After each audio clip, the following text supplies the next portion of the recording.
Y allí estamos, allí está la presentación y allí del otro lado está Ernesto Agazzi, a quien le mandamos un abrazo grande. Muy buenos días, ¿cómo estás, Ernesto? Buenos días, Álvaro, buenos días para vos, para el equipo de la M24 y para nuestros queridos oyentes. Exactamente, que siempre esperan con mucha expectativa este espacio.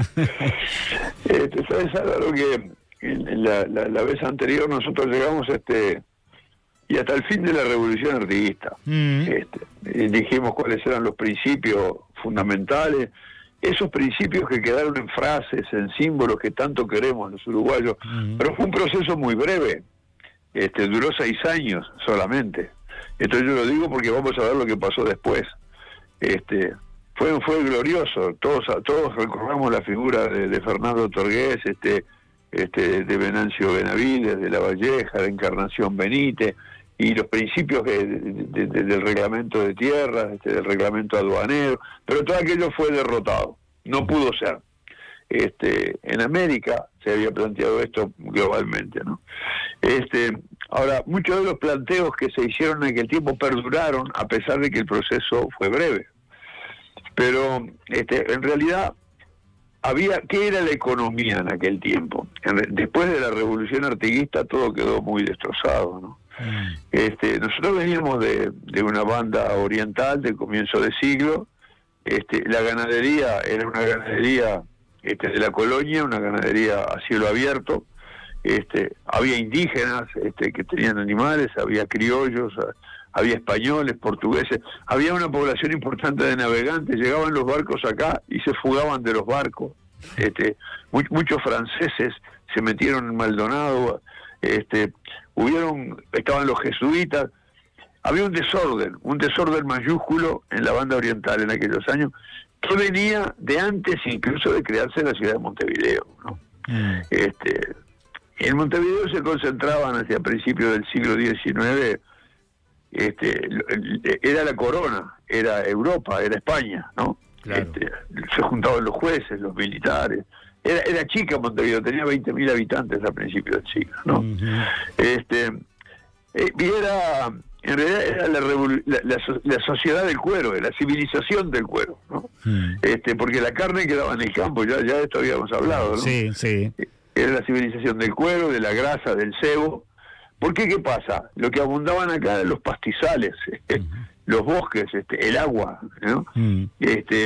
Y en realidad en Europa no tenían tantos animales, y sí tenían necesidades de cuero para todo, para su economía, para su guerra. Y fue tan importante esto, ¿sabes que Buenos Aires, que era el que autorizaba las faenas, ¿no?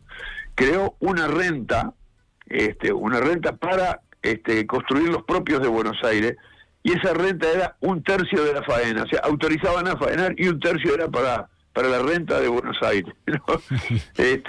Ahora, ¿cómo era la campaña? La campaña, no había una población móvil que no estaba estabilizada en un lugar, porque había changas, había faenas, y la gente vivía como en construcciones por un tiempo nomás, porque se iba desplazando. Había chozas, y vivían atrás de los encierros, porque no había alambrado. Los encierros se daban con los animales en los fenómenos naturales, donde se juntaban los arroyos, ahí juntaban los animales, y ahí se hacía la faena para sacarle los cueros, ¿no? Claro. Y era parte de la sociedad bárbara, aquella que contaba José Pedro Barrán en la historia de la sensibilidad, ¿no? Exactamente, era eso, era la sociedad que había, ¿no?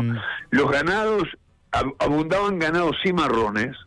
En vez de ganado cimarrón, no pertenecía a ningún dueño, era como el pasto. Claro. No tenían marca, no había señales, ¿no? O sea, había una riqueza impresionante. Muchos de los hay relatos que hicieron viajeros europeos que venían y le mandaban al rey y escribían sus memorias, decían que había una riqueza impresionante que no se aprovechaba. no había reglas. La policía no iba al campo, estaba en Montevideo. No había una propiedad administrada, digamos, ¿no? No había infraestructura. Era la ley de la selva, ¿no? El fenómeno artiguista, justamente, una de las cosas que quiso hacer fue estabilizar todo eso y fomentar una actividad que poblara con gente y creara. En realidad decían los viajeros que había un abuso de la naturaleza, ¿no? Los franceses y los ingleses, son muy interesantes los relatos que hicieron. Había un abuso de la naturaleza, ¿no? Había terrenos que los utilizaba Buenos Aires, ¿no? Había una gran fecundidad del ganado porque había millones de cabezas, pero venían los portugueses, venían en realidad era la ley de la selva, y yo creo que ahí empezó la viveza criolla. Sí. Los más ligeros se apropiaban de las cosas. Esa era la sociedad que la revolución artiguista quiso cambiar, quiso modificar, construyendo algo. Pero bueno, ¿qué pasó cuando la revolución artiguista fue derrotada? Acá viene una cosa bien importante, ¿no? En realidad se creó la provincia cisplatina. Cisplatina quería decir más acá del Río de la Plata, ¿no? Y después que triunfaron sobre las fuerzas artiguistas, que entraron los portugueses, ¿qué se hacía acá? Provisionalmente se hizo cargo de esto el Reino Unido de Portugal, de Brasil y Algarves, ¿no? Y se creó una provincia cisplatina, porque el rey que estaba en lo que ahora es Brasil, dijo, bueno, pero que los habitantes digan lo que quieren. Si quieren ser una provincia nuestra, si quieren la independencia, ¿qué quieren? Si quieren volver a ser de España. Había 3 alternativas, y entonces se creó una especie de asamblea de vecinos que decidieron por unanimidad ser una provincia de Portugal.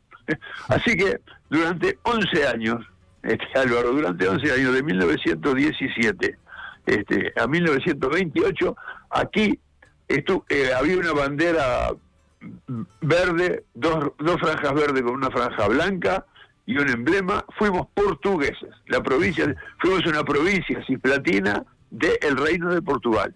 El Reino de Portugal tenía varias provincias, nosotros fuimos una de ellas, ¿no? Claro. Ahora, esto fue 11 años, yo recalcaba que el proceso artiguista fueron 7, fuimos más años portugueses que el proceso revolucionario independentista, ¿no? Y bueno, primero fue de Portugal, después fue de Brasil, porque en el medio de todo esto, lo gracioso es que Brasil se independizó de Portugal. Ellos allá tuvieron su independencia de Portugal. Nosotros no pudimos tener la independencia de Brasil, quedamos como una provincia de ellos, ¿no? Fue un periodo largo, en todo caso, ¿no? Ahora, nos expoliaron.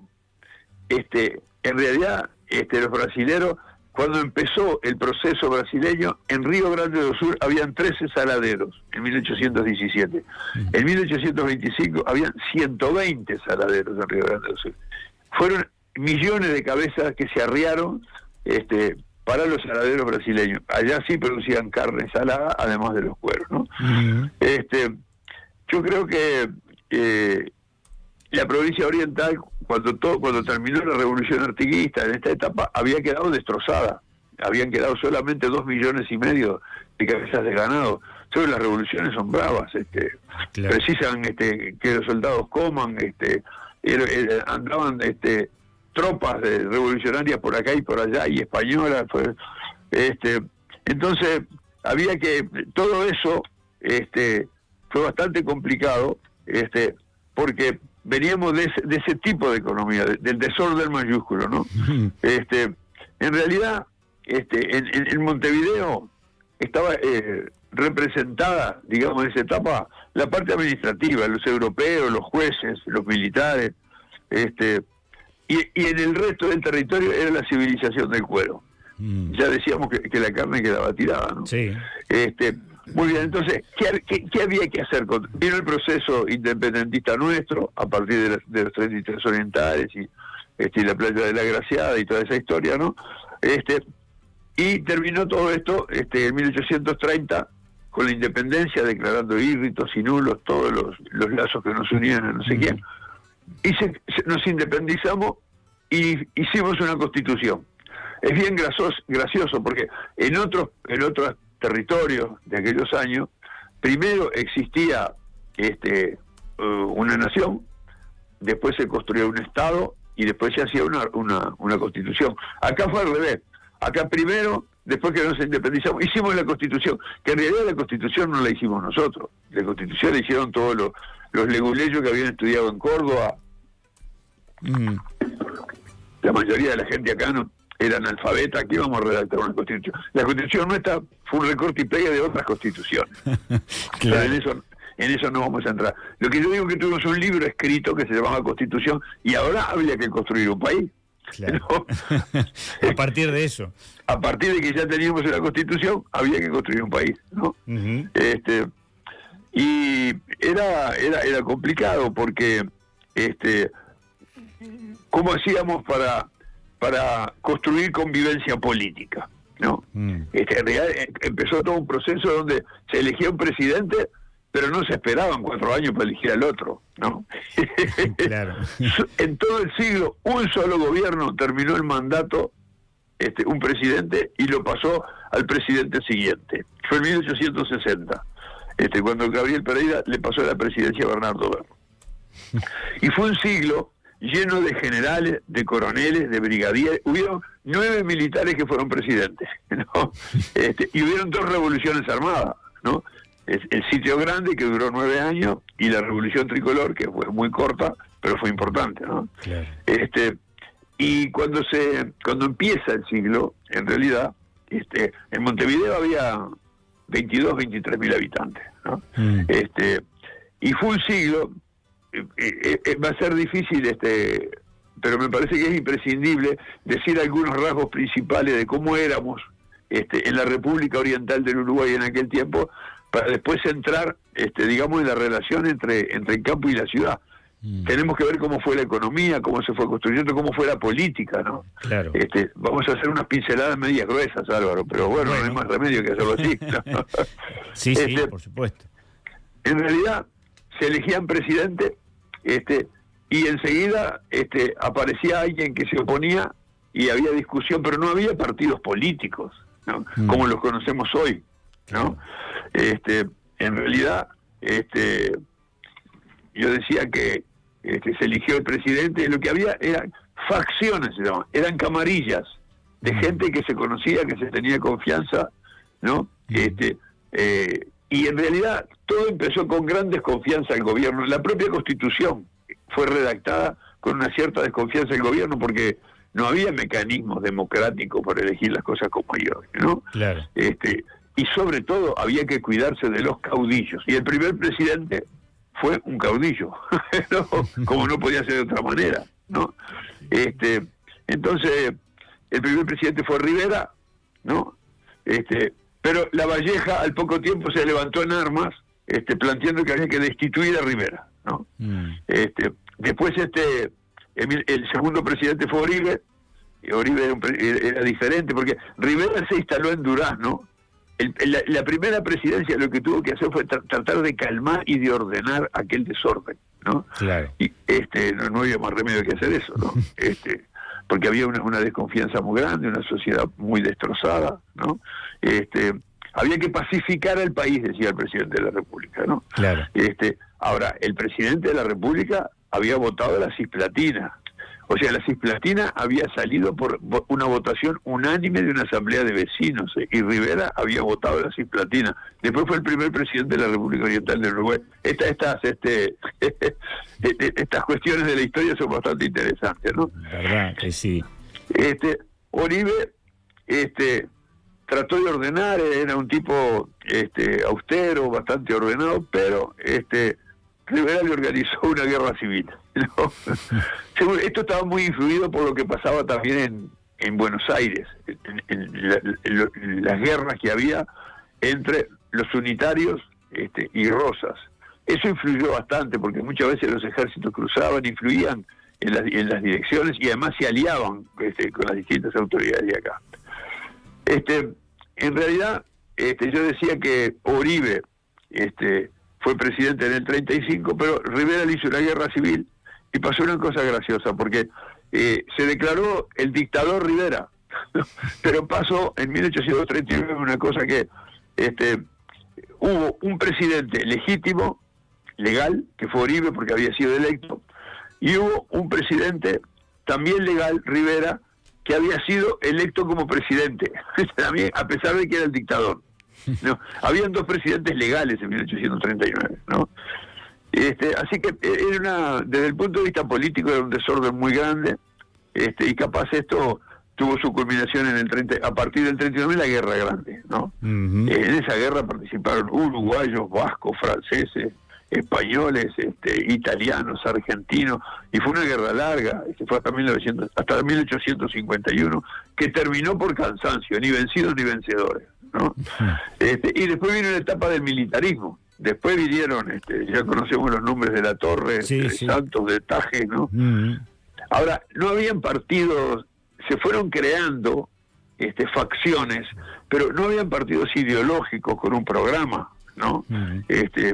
Y la población era una población dispersa. Yo decía que Montevideo había tenido 20.000 habitantes, pero en realidad en 1860, en la provincia oriental, en toda la provincia, habían como 300.000 personas. Pero en Montevideo quedaba solo el 18%, pero esa población estaba dispersa en el territorio, bastante desparramada, ¿no? Me parece que esta era un poco la situación, y yo decía que veníamos también de una colonia que había dejado todo esto desparramado y no había organización del Estado, ¿no? El conflicto era permanente, ¿no? Claro. Me parece que después va a pasar, después de la Guerra Grande, algo bien interesante, que es que, perdón, antes de llegar a la Guerra Grande, y hablando a partir de este desorden, era importante avanzar un poco en la organización de las cosas, y teníamos la Constitución, pero no se cumplía la Constitución, ¿no?